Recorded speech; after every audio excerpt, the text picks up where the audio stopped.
I'm Claire from Wild Ginger Films, and I'm going to show you how to buy your first pair of trail running shoes.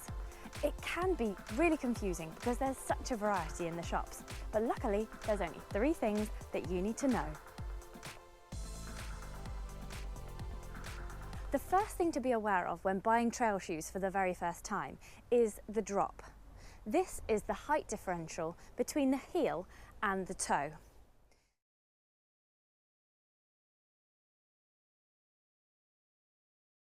Now this is important because trail running shoes tend to have a lower drop to encourage a more natural foot strike and less cushioning overall, so you can feel and respond to the uneven terrain that you're going to be running on. However, if you've been used to a road shoe with a 10 or 12mm drop, transitioning all of a sudden to a 4mm drop shoe is likely to cause strain on your Achilles tendon and on your calf muscles, which could lead to injury.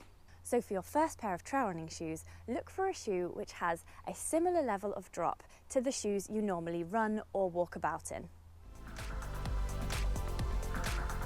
The fit is the next most important thing to look for in your first trail running shoe.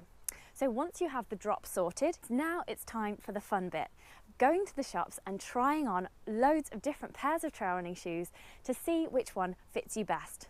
Because if it doesn't fit your feet, if it's not snug, then you're going to get blisters on longer runs and you're not going to be able to look at those incredible views. Helping you get the fit right are 2 different lacing systems. So just be aware that these can work differently for different shapes of foot. So first we've got the traditional lacing system here, and then we've got a quick release system here. So do try on both to see which fits your foot best. Finally, you've got your grip, and this is the main reason for buying a trail running shoe over a road running shoe, so you're not going to be slipping over.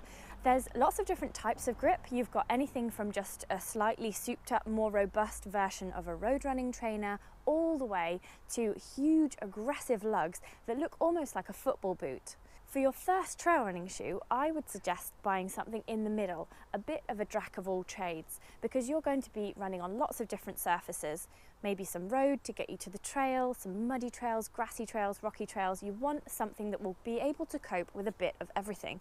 So something in between, looking a bit like these. What you want to look for is slightly larger lugs than your road running trainer, and they need to be quite widely spaced. So I've put grip last because if you don't get the drop right, you might become injured, and if you don't get the fit right, you could get blisters.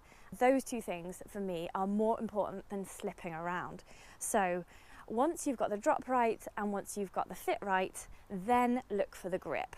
It doesn't matter what the shoe looks like, it doesn't matter what your friends are wearing, it doesn't matter what Kilian Jornet is wearing or Emily Forsberg is wearing, you need to buy the shoe that fits your foot the best.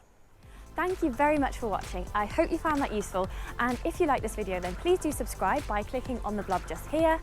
On this channel you'll find loads of tips and inspiration all about trail running. We've got nutrition, we've got training, we've got tips from elite athletes, we've got routes and races that you might find inspiring too. So just subscribe to keep posted with everything to do with trail running.